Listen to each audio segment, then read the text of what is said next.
everyone, welcome to the Elio Piedra podcast. I am so excited to be here with you guys because this episode is gonna be a special one. This is awesome, guys. It's gonna be epic. What a pleasure, what a privilege for me and for you guys to enjoy today's guest, such a wonderful, incredible human beings. This is your source of inspiring stories and impactful conversation. The Elio Piedra podcast with extraordinary leaders and change makers like today's guest. Today, we have a very special guest. Brandon West, a purpose-driven entrepreneur, dynamic speaker, and the founder of PHOS Creative, a strategy-first digital marketing agency headquartered here in Florida, in Gator Nation, actually, and recognized by prestigious outlets like Inc. 5000 and Florida Trend Magazine.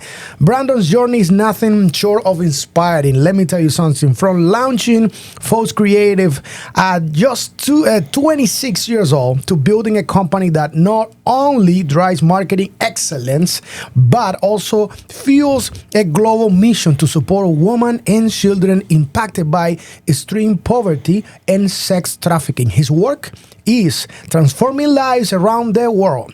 PHOS has already helped found 22 care centers across 17 countries, providing holistic care to over 3,000 individuals.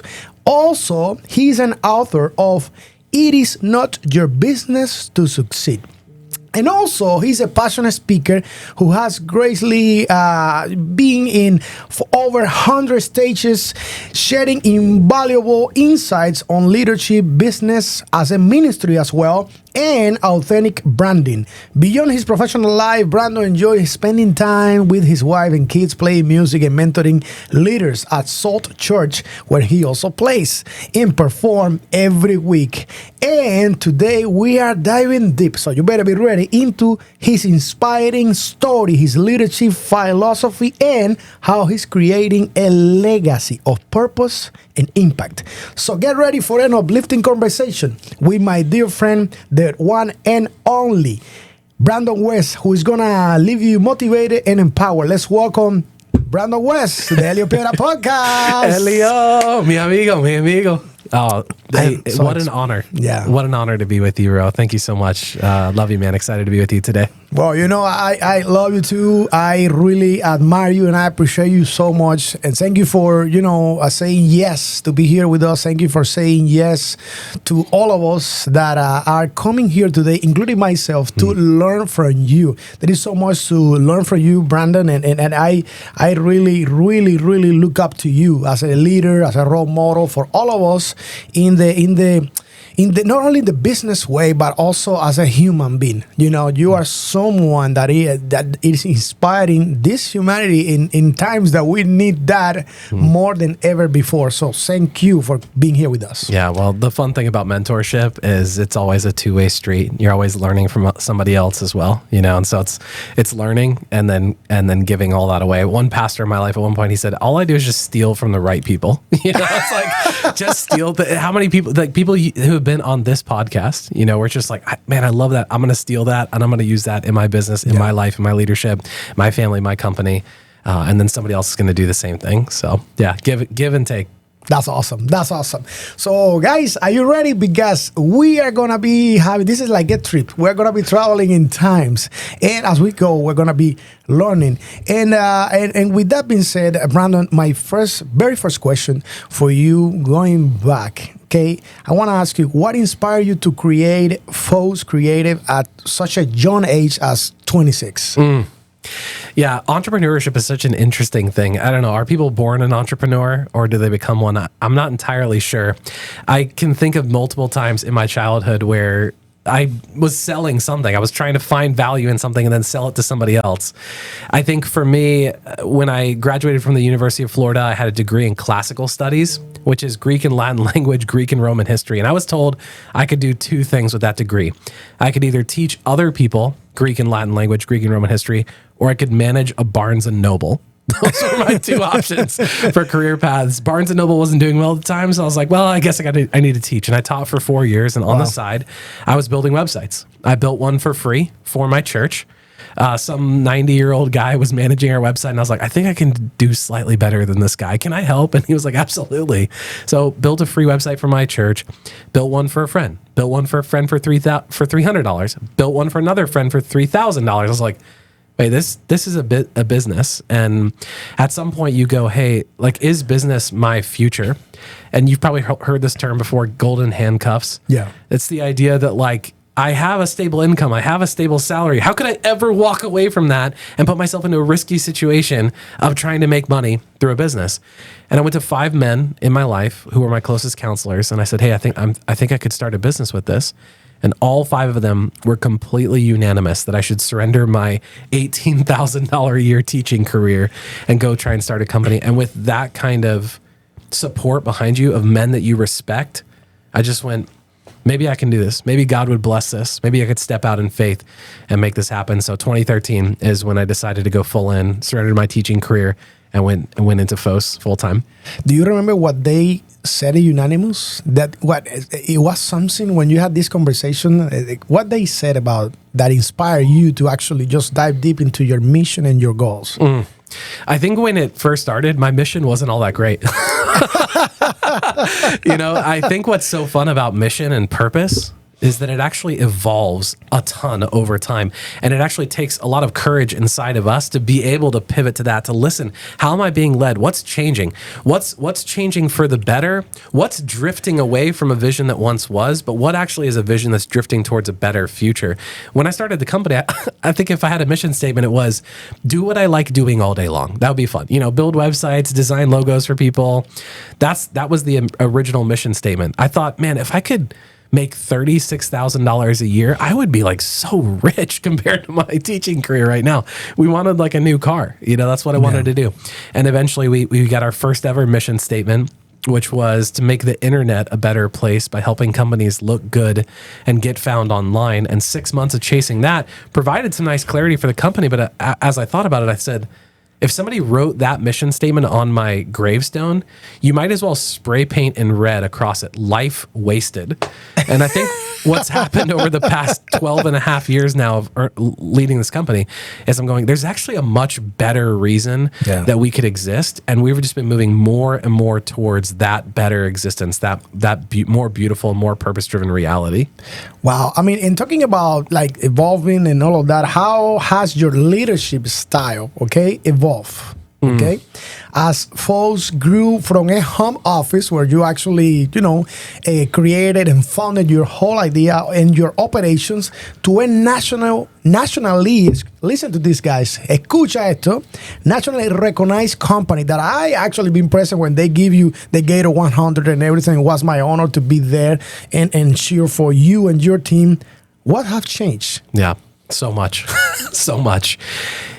For those of us that are going to scale a company, you have to be ready to really significantly shift your identity, sense of value and worth in your company as it grows over time. If I still thought, I run PHOS because I like building websites and designing logos, I would hate my life. I would hate this company. That's not what I do anymore. Now I lead a team of creative people who help to execute those type of projects over and over for a greater purpose. I've had to really shift in my understanding of how I add value to the company. 3 years ago, I changed my title. So it used to be Brandon West, CEO and founder of PHOS Creative. Now it's Brandon West, Chief Purpose Officer and founder of PHOS Creative. I had gone to my leadership team and I was like, look, guys, I'm not sure what I do to add value to this company anymore.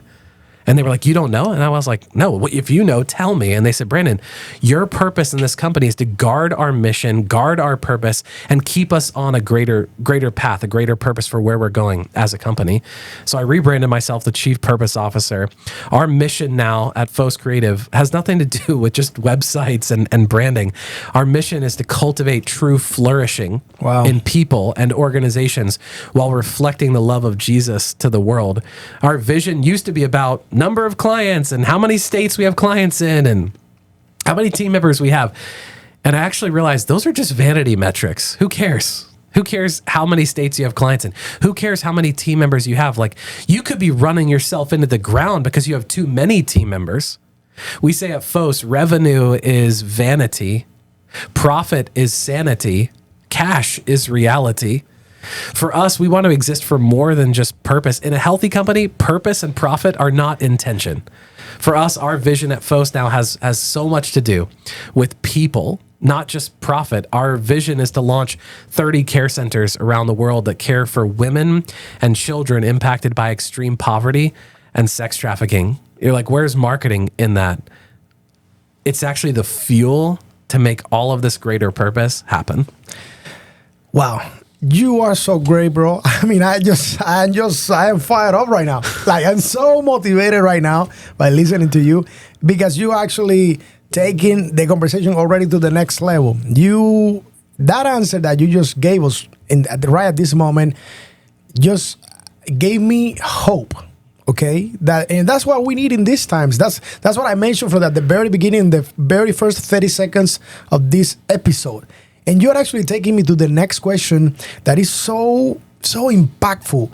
Brandon, PHOS Creative has a remarkable goal to launch 30 care centers for women and children impacted by extreme poverty and sex trafficking. What actually sparked this mission? And how do you align your business with that exact purpose? Yeah. Thanks for asking that question, because it's one thing to go, wow, what an inspiring vision. But the truth is, like, it takes time and patience and leadership to really figure out and get a download on what that's supposed to be for each of us in our company. Probably about 3 years ago, we were in a strategic planning session, me and my vision traction team, my executive team at PHOS. And we were thinking about our vision, and we were being honest, like, do we care about the vision statement that we have? And it was a lot about those numbers that we mentioned before, number of states we have clients in, number of team members. And we're like, actually, those aren't the metrics that we really care about chasing here at PHOS. And so we did this activity. We looked backwards and we just said, where have we in the past sown and planted seeds into a field that have reaped a harvest that we've really cared about? And as we looked backwards, there was two big areas. One was children in extreme poverty, and one was women who have been trafficked or sex trafficked in our city. And we just went, maybe the future, maybe the vision, maybe where we want to go moving forward isn't about something new and crazy. I think for visionaries, like, it's constantly just like, it's got to be something new. It's got to be something cool and great. Like, shake it all up. Maybe sometimes leadership is about just actually looking backwards, seeing the fields where we've sown a harvest and reaped in the past, and gone, maybe I can re-sow deeper into those fields. And I remember we were up in Santa Fe, Tech City, in a conference room, and I just said, what if we had a vision to launch North Florida's first ever sex trafficking safe house? Wow. And I remember my team going, visionaries going vision, and they just like write it down like, okay, crazy. We'll see if it ever happens. A year later, North Central Florida had its first ever sex trafficking safe house. And within a few months, the thing was full. The place was full of women who were victims of sex trafficking, who were receiving for the first time holistic care, love, and ministry. And at that point, having dreamed this up a year ago and then God seeing it to fruition, we just went, maybe we're dreaming way too small. And we 10x'd our goal. We're going to launch 10. Within the next 2 years, we had launched our next 2 overseas. And we just went, maybe we're dreaming too small. We partnered up with Compassion International, who rescues children from extreme poverty in Jesus' name. And we 3x'd our goal again. So now 30x the original goal, 30 care centers. Last year alone, we launched 15, bringing our total to 22 care centers in 17 different countries that now serve over 3,000 women and children. And what's crazy is it's not just been us anymore. You'd be like, oh, that's really great. Half of the money just last year that we put into raising these care centers came from outside of the company, where other leaders raised their hand and they're like, we want in. We want in. 2 years ago, we started a donor-advised fund through the National Christian Foundation called the Safe Global Fund, Strategic Alliances Fighting Exploitation. And now we're opening this up to other leaders and going, you want to launch care centers? Let's go. Let's do this together. And other leaders have hopped in, donated money, and helped us to go launch these care centers now around the world. Wow. I mean, I am speechless by, the impact of what you guys are doing, with me being a father of 2, little princesses I have, and being surrounded always by a woman just because we gotta understand that they are smarter than us. and really, I mean, how wonderful, like to have a company with the human quality, like the human quality within, as you guys, and have the power, the resources, and most importantly, the will. The will. I actually, you are reminding me of one of my best motivational speakers. The one that I appreciate the most. One of them, Les Brown, said that we should be ashamed, all of us, to leave this world without having made a bigger impact for a bigger purpose for humankind, and you are doing just that. Well, I just wanted to say that you and your team are doing just that. Well, here's what's so beautiful. Leadership is just about influence, and we say at PHOS every single person is a leader, because every single person has influence. Yes. Sometimes you hear a story like this, and maybe there's even like I wish I could do something greater. Mother Teresa said, you want to go change the world? Go home and care for your family. Wow.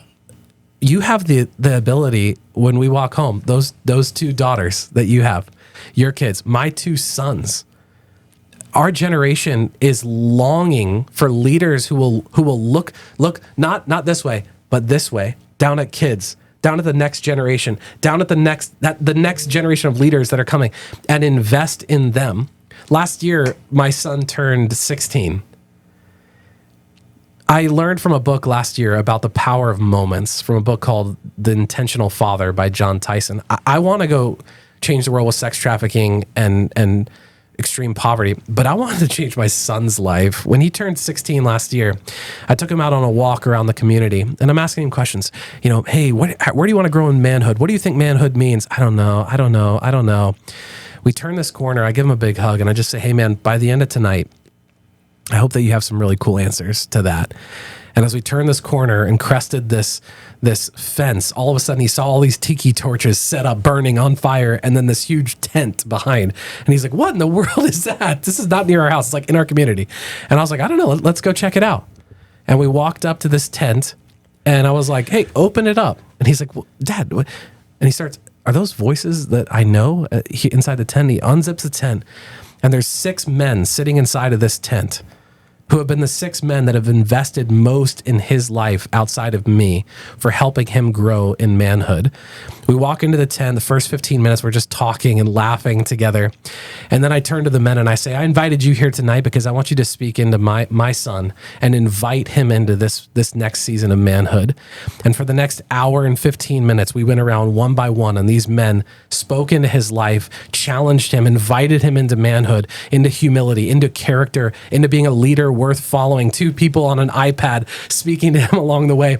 And then I got to turn to him and say, son, here's what I see in your future. And here's the life that I want to speak into you. I presented gifts to him that symbolize this transition into manhood. And then together as a group of men, we bowed our heads, locked arms, and prayed over my son. That's the kind of, you want to have impact, like you want to change the world. Yes, go do it through your company. Dream about how this the local communities that we work and operate inside of, how they're broken, and how the global world that we live in is broken. And let's work together to change that. But man, do we have an opportunity in our friends, in our girlfriends, in our boyfriends, in our spouses, in our kids, in our church, in our connection group, in our extended family, to go and make a huge impact. Like that's where it starts. Wow. What can you say to that, right? Like, it's so amazing because, as I said for the 3rd time already, this is exactly what we need in these times, and you are an individual that you are so compassionate, so thoughtful about, our community, immigrants, everything. You even speak Spanish. Yo tengo corazón latino. Oh my God. And it is so incredible, Brandon. I really appreciate it. Thank you for sharing that story because, actually, we're at the studios. In case you guys don't know, we're at the studios at Fiesta Radio 95.7, one of my dreams, my personal dreams. And I remember at the morning show, we talk a lot and very often about how we can do just that. like just focus on our family, and that everything begins at home. Exactly what you said, with your principles, your values, integrity. You know, knowing who you are and knowing your purpose, and having that role model. You know, in your life. I can only imagine the face of your son when he actually got inside the tent, and you know, that was like a gift. That moment was a gift, just being present and learning from all of these leaders and then friends, you know, that you brought into his life. Wow, that was special. Thank you. That was special. Thank you for sharing that with us. Well, I appreciate your kindness and speaking compassion and empathy over me. I think what's true is, like, I've been shown compassion and empathy in my life. I'm a Christian. I follow Jesus. And what's true is I don't see in my heart any of those things. What I see in my heart actually is a lot of pride, a lot of arrogance, a lot of independence. I don't need anybody. I don't need God. A lot of selfishness. And I've been given a gift. I've been given a gift in Jesus. A man, a God who came, who willingly put himself on a cross to take away my sin so that I could be given a new heart. I could be given something new. The old heart that had all of those things inside could be replaced with a heart of compassion and empathy that comes from the compassion, empathy, care, love, the steadfast love of God that I've been shown in Jesus. And now my life, one of my favorite Bible verses is 2 Corinthians 5, where it says that Jesus came and he died so that those who live, me, would no longer live for themselves, but for him who for their sake died and rose again. That's a life worth living. That's a purpose worth chasing. Amen, bro. Amen to that. And I want to go back to the care centers, because that's so inspiring, you know, to me personally, as an immigrant, as someone that, again, believe in supporting, you know, the minorities, the communities. Yes. With those 22 care centers that we did with your team, you guys been putting together, founded already, do you recall any inspiring or any story that really moves you inside that you can share with us today? Oh my goodness, so many. What's so beautiful is for the past 2 years, it's fun for me to stand on stage at my company and be like, guys, here's what we're doing and things like that. And then they're like looking at the pictures, looking at the video. Wow, this is kind of cool. It's exciting. I was like, you need to see it. You need to see it. And so for the past 2 years, we've taken a vision trip with Compassion International, one per year, where we've taken some of our team members, some of their family members, some other leaders now who are jumping in with the Safe Global Fund. We're going to these places. We went to the Guatemala 2 years ago. Wow. We went to the Dominican Republic last year. Wow. And we get to see on site some of these care centers that we've helped to launch. One story that you asked for in Guatemala, we're in the middle of nowhere. I mean, middle of nowhere, Quetzaltenango in Guatemala. And we drive up this mountain, and then they're like, yeah, the house that we're going to, one of the homes that has a kid in the care center, you got to get out of the truck. So we get out of the truck. We just walk into the woods. I'm like, where are we going? Walk up to the top of this mountain, and finally there's this home in the middle of nowhere, looking down over this beautiful mountain onto the city in which the care center is. And we start talking with this 13-year-old, and she starts telling us her story of being raised in extreme poverty. At one point, basically, her family soft trafficked her over to Guatemala City to live with a tortilla maker so that she could make money and then send money back to the family to care for them. Wow. Compassion heard about that, and they're like, no freaking way. Get her back here. We'll provide for you guys. We'll teach her how to do things to make money for your family. And I was like, what are some of the things that they've taught you? And she's like, oh, they taught me textiles. And I was like, oh, can you bring me something? Can you show me something? Puedes mostrarme algo que hiciste that you made? And I was like, yeah, great. So she brings me out this blanket. It's the ugliest blanket I've ever seen in my life, and yet it was the most beautiful blanket I've ever seen in my life. And she's like, I made this, and I'm learning. And I was just like, awesome. I'm like tearing up, and I'm just, at one point, our compassion guide who was with us asked her, like, does your compassion sponsor who sponsors you, do they write you letters? And she's like, no. And the guide said, your sponsor is missing out on something. They're missing out in the beauty that you offer the world. And she takes this necklace off. She goes, my husband gave this to me on an anniversary trip on a beach. I want to give it to you. And as she takes this necklace and wraps it around her neck, she just starts speaking life into this girl. God's made you for a purpose. God's made you to bless people. God is a purpose.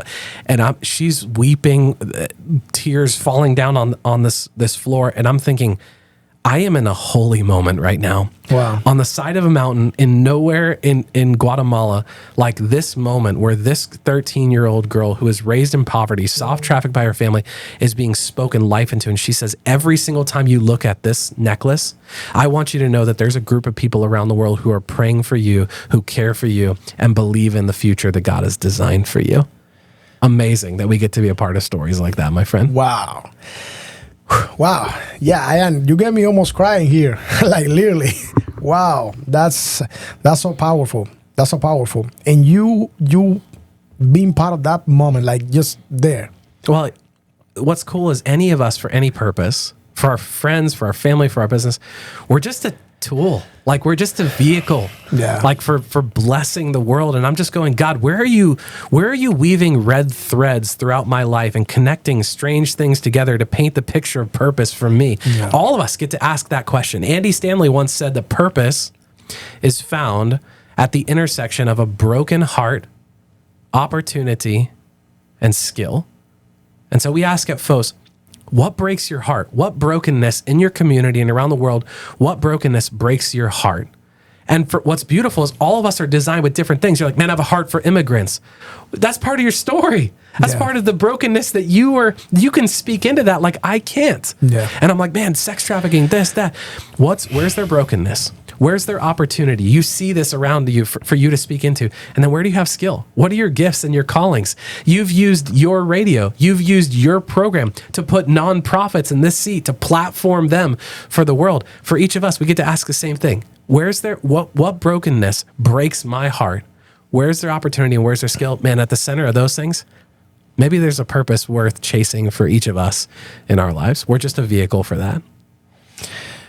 That is awesome. That is awesome. And talking about purpose, talking about vehicle, you are not only, obviously, what I mentioned, compassionate and incredible human being, but your leadership and business philosophy is next level. So I am going to get into that. And let's talk about your book. It is not your business to succeed. Let me tell you something. I'm going to get there. I love Les Brown for many, many reasons. And when when he speaks, it's like fuel to my fire. I think all humans, we have fire within that you just need that, right? But here's the thing. You are the fire for so many people. And this book, it is not your business to succeed. It is not your business. Take a second right now. Whatever you're doing right now, I'm telling you, just forget it. Think about it is not your business and then to succeed. How powerful is that? Let's talk about the book for a second and the unique perspective on success that you're bringing to the table to so many people at many levels. It doesn't matter if you're a big corporation, medium, small size, small business. It doesn't matter where you are from or even where you are. You might be in Spain right now and you are watching this. Just take a second and think about it is not your business to succeed. That's incredible. What inspired you to actually write that book? And what's the one key takeaway that you hope the readers gain from the book? The book is inspired by a quote by C.S. Lewis. He wrote The Chronicles of Narnia. He was writing to a friend of his called Malcolm. And the letters to his friend are cataloged in a book called Letters of Malcolm. In one of them, he writes, "It is not your business to succeed, but only to do what is right, and then to entrust the results to a faithful God." Wow. When I was writing the book, my editor was like, you got to write an introduction. I was like, I hate introductions. Nobody reads those. It's like a preface. It's like, oh, skip to page 17. Let's get started with chapter 1. He's like, you got to write an introduction. I'm like, all right, fine. What do I write? He said, write why you wrote the book. And I was like, okay, let me think. Why did I write this book? And I remembered a moment when my wife read the book for the first time. It was in a Google Doc, 180 pages or whatever. And she commented on this one section and she said, wow, honey, mic drop. Can I remind you of this one day? Why did I write this book on It Is Not Your Business to Succeed? Honestly, because I need it. Because I need to be reminded regularly that in my leadership, in my results that I'm aiming for my company, and I'm aiming for big results, I'm trying to accomplish big things. I need to go, it's actually not my business to make that happen. It's my business to be successful with it. When I look backwards at last year, oh, we did this, got this, wow, big thing, cool to celebrate. I'm also going, you know what? There's some things we didn't get. There's some targets we didn't hit. And everything inside of me is going, this is my fault. This is my fault. I messed up. I missed this. And my business coach, even today, he said to me, yeah, but Brandon, I've watched you be faithful and walk through these things. You haven't been blind to these. It's not like you haven't tried. It's not like you didn't lean in. It's not like you weren't working on it. And that's the moment where I'm like, oh yeah, it's not my business to succeed. Yeah, aim for great things. Aim for big targets and set that dream out there. Set the big goal, but then go, I'm going to chase it faithfully. And if I do that, that's success. If it doesn't come through, if it fails, it's not on me. Who have I been in pursuit of what I want? That's the more important thing. Where's my character? Where's my heart? Wow, that's awesome. How do you integrate faith and ministry work into your leadership style, and especially at PHOS Creative? And I want to focus a lot in this awesome company, just because what you guys are doing globally is incredible. Yeah. I love what we call at PHOS business as a ministry. Not just as a business, as a vehicle for profit and money and revenue. Those are all really important. You got no business if you ain't got no revenue. But the truth is it can exist for a greater purpose. We call that greater purpose business as a ministry. Real simply, when a business goes through strategic planning, you're trying to figure out, where do I want to go? What do I want to do? Yeah, how do I want to grow? What business as a ministry asks is, how in pursuit of those things, how can I actually bless people along the way? And if it goes well, how can I use all the profit that I generate to do something even greater for my people, their families, our vendors and suppliers, our local and global community? We talk about those 5 areas: our team, their families, clients, vendors and suppliers, and then our local and global community.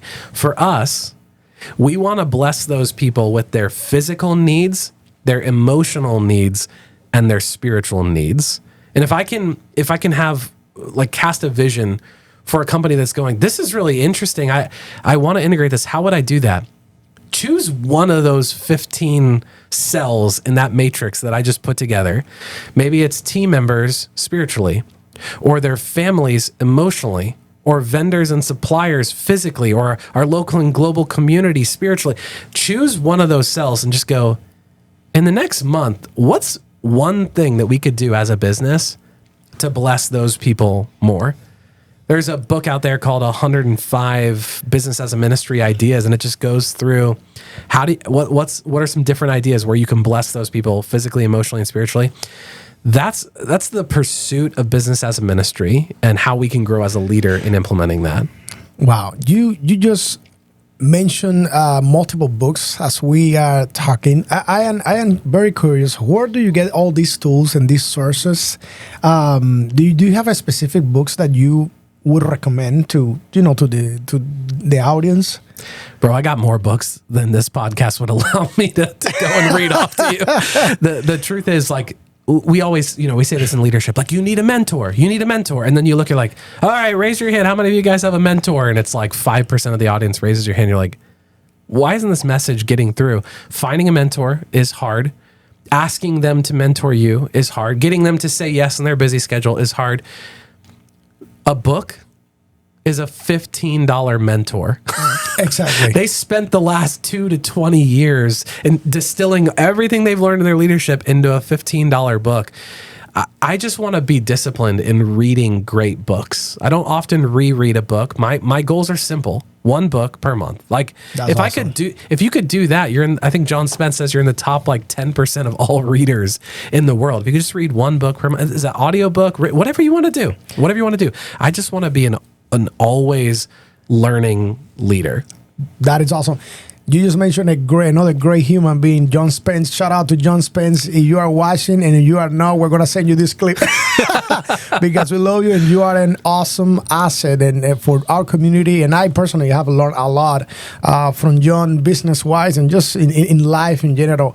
And I follow him deeply. He's incredible. So what advice would you give to leaders who want to create a people-first culture in their organizations? Yeah.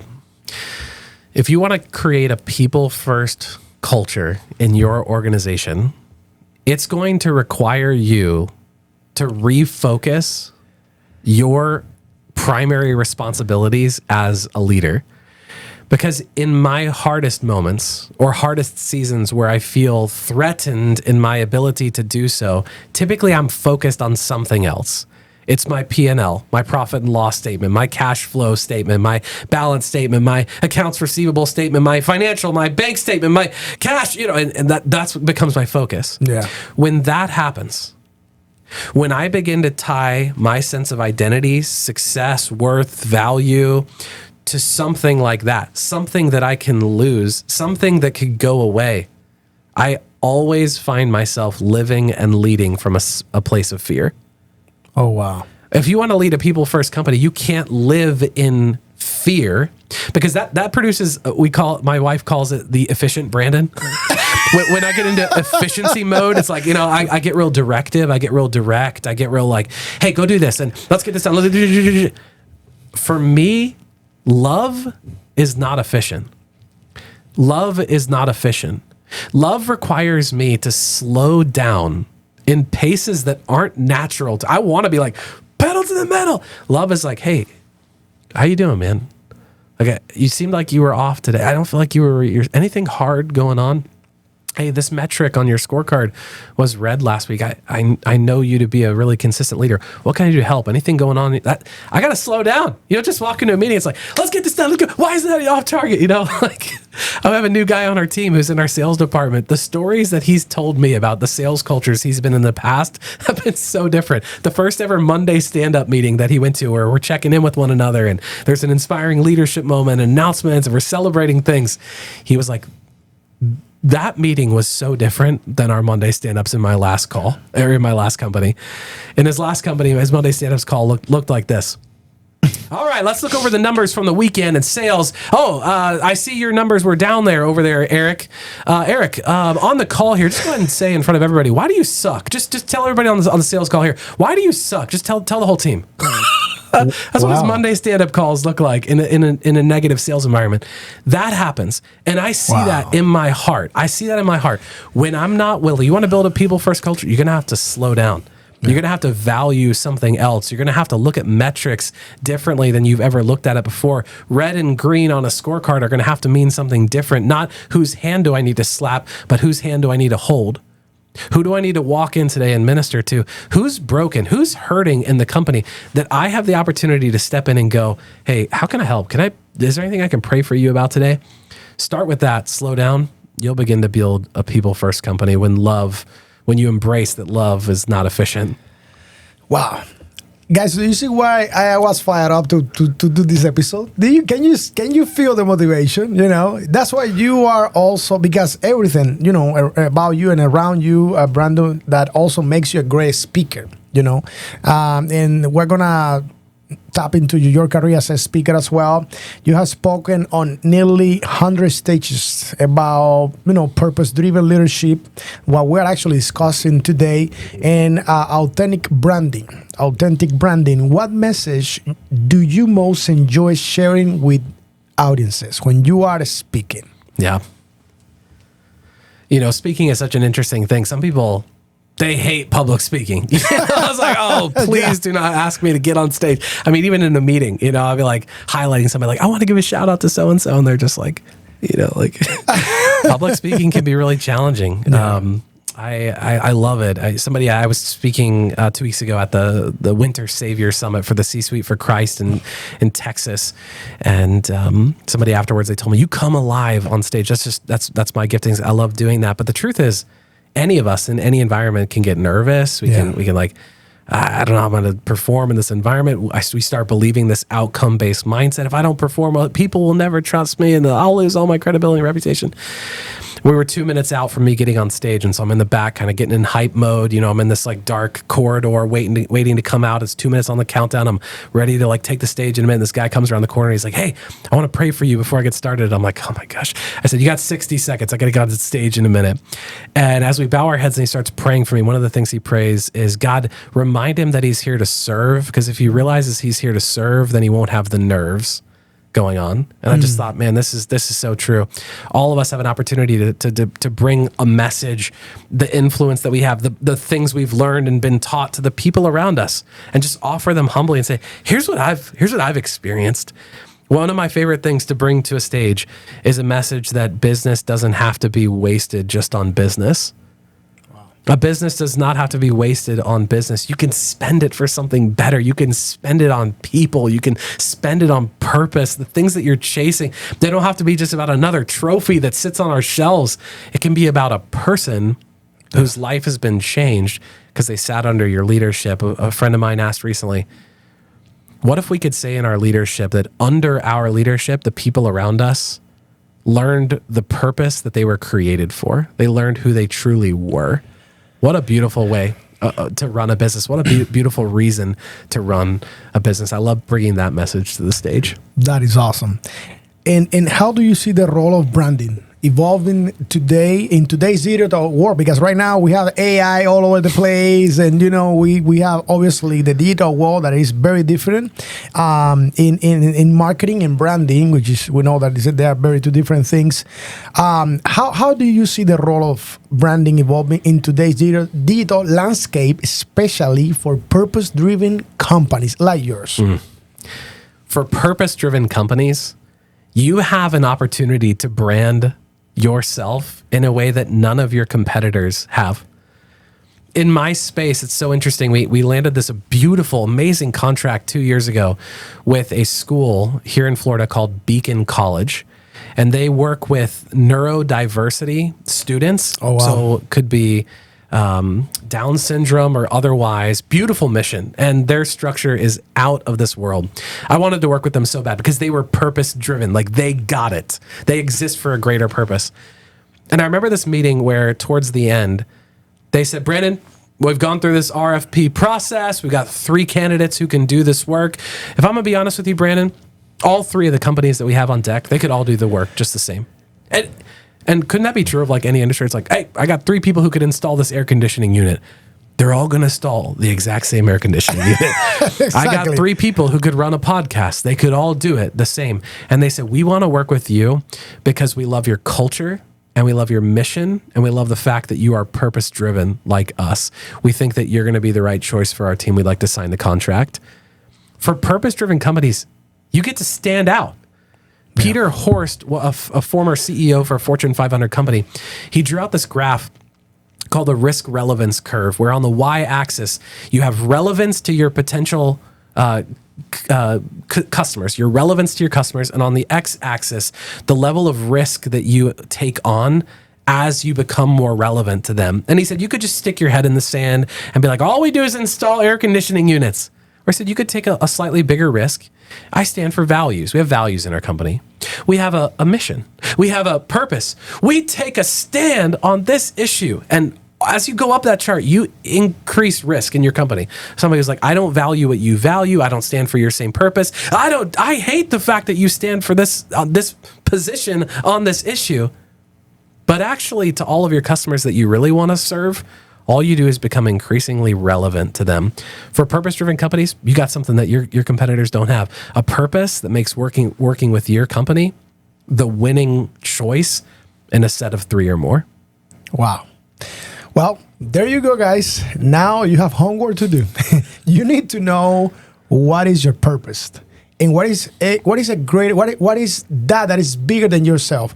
You know, one thing that it shook me when I heard it from Les Brown. Actually, his mentor Mike Williams has a book. He said, "Your Road to Your Best Stuff." And I remember Les Brown talking about this, and and within that book he said something. He said, "You have something special. You have greatness within you." And what are you doing with your greatness? Sometimes what are you doing with that? How are you using your tool, your skills, your gift, right? And we already know what Brandon is doing with his purpose and your skills. But now we want to know, Brandon, because you also have a personal life, and you have mentioned like very impactful things that they take time, dedication, passion, resources, money, planning, everything.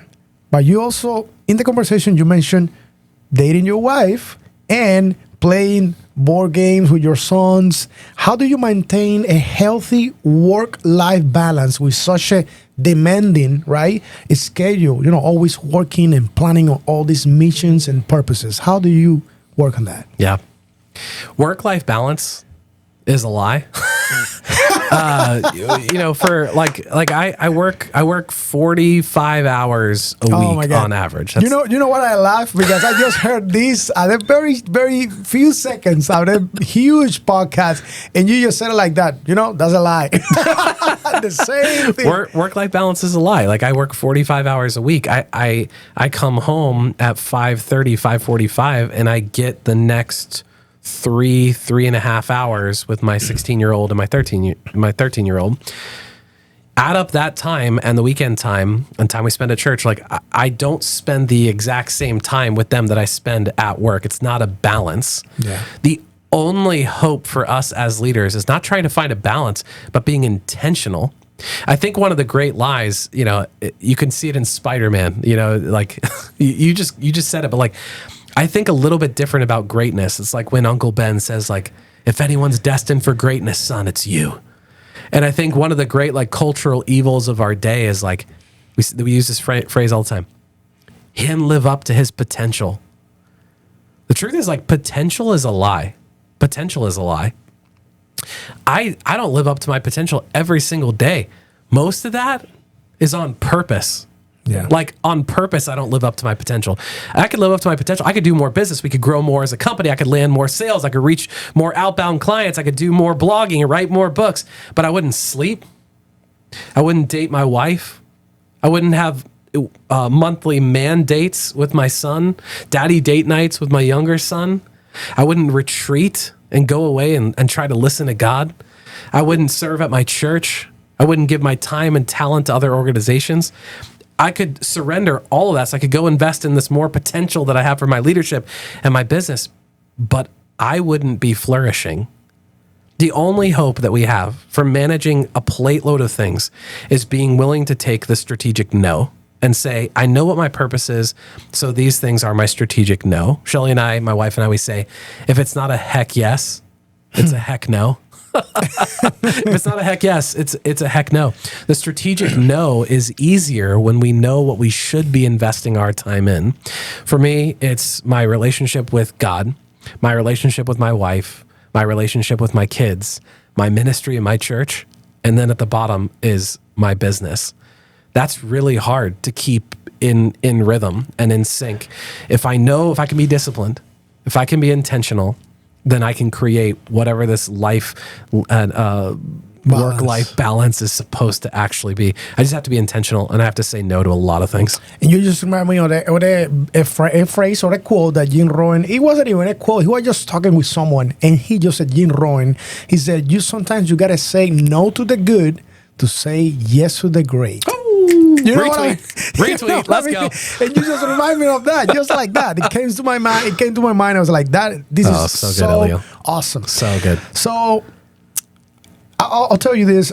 We've been talking about work, leadership, missions, vision, and we just got into family, which is involved in all of that, because we already mentioned that obviously values, principles, they begin at home. And I come from a very humble family from Cuba and an immigrant, and I want to ask you as a father, right?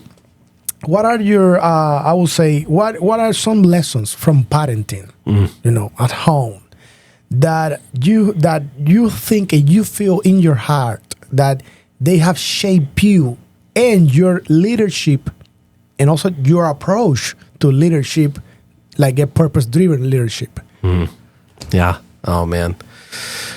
even get a little bit emotional thinking about that, because you begin to think about all the people who invested in you, and some of that investment you're aware of and grateful for, and some of it you're not aware of, and some of it you're also not grateful for. You're like, wow, that was a really bad influence.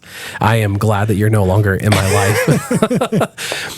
I like to think back and go, hey, like, who shaped me and how? Because that's a part of who I am. There's a part of people have been in my life and ways I've been shaped I don't want in my life anymore, and I'm trying to move away from. But I think I learned a lot about hospitality from my mom. I learned a lot about generosity from my parents. I learned about hosting and speaking, public communication from my father. I learned financial management from my dad. I learned saving from my mom, and the envelope system, and Dave Ramsey, and all of these things have just begun to shape a lifestyle of generosity and hospitality and love and care. I always want to be learning, even on this podcast, you're quoting people, and this is a book, and this lifelong pursuit of learning. We used to say at PHOS that leaders are readers, but we've switched that to say leaders are learners. Yeah. Because it's not just about opening books. And I think you can be a leader if you're illiterate. It's about learning. It's about walking to every situation and going, man, oh, dude, that's such a great quote. Oh, Elio, thanks for teaching me that. We're always learning, and that's always shaping, and that's always shaping the people that we get to influence as well. That is awesome. But now we're going to get into some fun facts about Brandon. Okay, are you ready? Music seems to be a big part of your life. La música. And so how has playing guitar and piano influenced your creativity and work mindset? Oh man. Yeah, I love music. I've probably written maybe 8 songs or so in my life as well. I lead worship at my church in Gainesville, Salt Church. Probably once a month or so, get to lead a band. I'll be on stage actually this weekend leading at a big baptism service, and we'll have a small choir with us. I lead on acoustic guitar and I sing. I've played keys probably 5 times or so, and an electric guitar once. I have much better electric guitar gear than I actually am as a player. But I love it. It's a creative outlet for me. I have found that people who are flourishing emotionally in life, at PHOS, we think about flourishing in 6 different areas, 6 different dimensions: financial flourishing, intellectual flourishing, spiritual flourishing, physical flourishing, emotional flourishing, and relational flourishing. Wow. For us, for me, what I found with emotional flourishing is the people who have like the best mental health, strong resilience, grit, ability to handle hard situations and seasons of life. One of the disciplines that they have is they practice fun and creativity in some way. Very different. My wife is a painter. She's an artist. She loves to go out in the garage and have a big canvas and just dream and paint things. And along the way, she's like, "What do you think about this thing?" And I don't see it. Like I'm like, I don't know. Just ask me when it's done. She can see it along the way. I'm like, I don't. And then it's done. I'm like, that's amazing. That's her version of fun and creativity. For me, I love music. I love getting together with people and just jamming and singing and hey, you play that 4-chord structure and I'll do this, and then just jamming and coming up with music. Like that's an amazing thing. If I sit down at my piano and just play our grand piano in our home, like that's really delightful. I think it helps me to flourish emotionally, which helps me to flourish in my leadership. That is awesome. We got to jam together one day, huh? Let's jam. We got to jam together. Vamos a tocar, una descarga. We got to do la descarga. But how do you learn how to play guitar and piano? Do you went to the school someplace by yourself? We live in the age of YouTube, don't we? Yeah, yes, leaders are learners. Leaders are YouTubers. That's another goal. That's super good. Mostly self-taught, little bit of lessons along the way, but I don't know, something about my leadership style. Like somebody's like, okay, let's sit down and learn piano, and like book 1, it's like, and then you learn Mary Had a Little Lamb, and you're like, I can't take this any longer. And so eventually I wind up just breaking out and trying to learn myself. At this point, I feel like I've got enough kind of music theory where I could pick up an instrument if I had and kind of learn, okay, how do you chord structures, fingering, how does this work? A lot of self-learning. That's awesome. Before we jump into our last few minutes of this episode, that I don't want it to end ever, but Brandon is so busy and we have to continue. But Brandon, how do you learn how to speak Spanish? How do you speak Spanish? ¿Cómo hablas español? Sí, yo aprendí en escuela secundaria. So Really? In high school, took the AP Latin exam, I passed that. So I guess and then I did like maybe one class in college. I honestly, it's one of those things where you're just like, how does this actually fit into my purpose? Because it doesn't make sense why I like Latin American food so much. Love the Spanish language. Like it's not my parents, I'm in Florida, but I'm not in Miami. I'm in Gainesville. Yeah. It's like Valdo is my barber here in town. He's from, do you know Valdo? Yeah, absolutely. Valdo, es el mejor. Love that guy. And so I speak Spanish with him once a month, That's awesome. Talking about Spanish, let's shout out to Miapa Latin Cafe. Look at this. Miapa. Look at this beauty. Miapa. Cheers to Brandon. Cheers to you, Salud. to your team of FHOS. This is awesome. Cheers to Miapa. Thank you, Miapa. Miapa Latin Cafe sponsoring this episode here at Fiesta Radio Studios.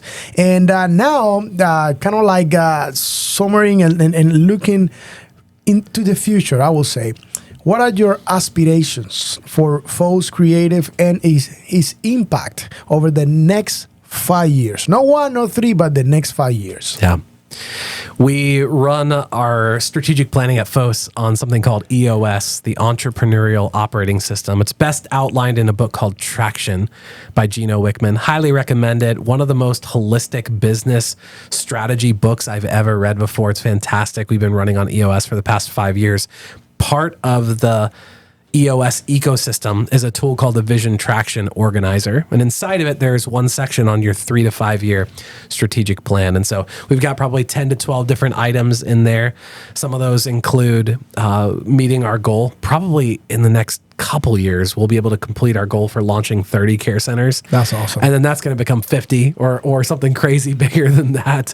The funds that we want to raise outside of PHOS, we give away 50% of all of our profit to go fund these centers, but raising funds outside from other leaders to help fund those things. We see installing some new positions in the company, helping them flourish. We have goals on how much we want to be paying our people above market average. And one of the fun things that we want to do is we want to host another trip overseas, like we're doing on an annual basis, but one focused specifically on service and bringing our people out to these places where we're launching care centers and serving those communities, not just visiting them, not just praying for them, but going and helping to serve. Outside of business, I have dreams for my sons. They're going to be stepping into college. They're going to be stepping out of our homes in those years. I have a vision for raising them to be courageous men who will go and lead in our church, in their families, in their friend groups, in their small groups, in the schools that they step into. I have goals for their character that I want to help them develop, specific disciplines I want to help them develop, and how I'm doing that through our monthly mandates and daddy date nights and annual dad days that we have together, and just books that we're reading together as a family. And that's a big part of what I'm dreaming about and trying to lean into right now in my leadership. That's awesome.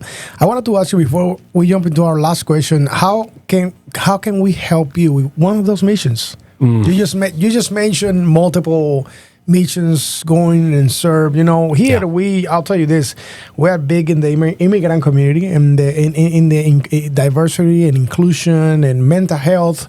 We are actually we're preparing to launch a podcast just about mental health. Nice. Bilingual podcast, by the way, because we have one of the I don't know if you guys know this, but one of the things that we're suffering the most, well, besides mental health, that is huge in this entire country and the world, but in Florida we have very, very little, just very few mental health counselors.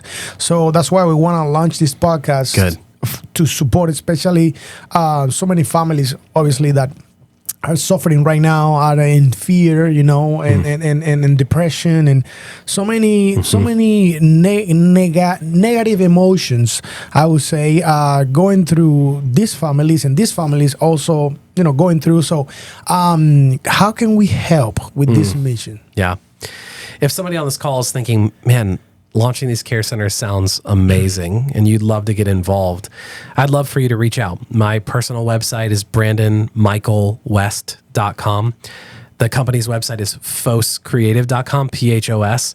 But we also have access to this Safe Global Fund that I've mentioned, that we're raising these funds together and co-funding all of these centers. And we've had leaders raise their hand for $1,000, $100,000 and say, like, we want in. The safeglobalfund.com leads you directly to our donor advised fund where people could give to that. But I'd love to meet with you, talk about it. You can reach out and would love to get people involved in helping to launch care centers. That is awesome. And now we're going to my last question. How do you hope to continue inspiring purpose-driven leadership in both the business world and also your ministry? Yeah.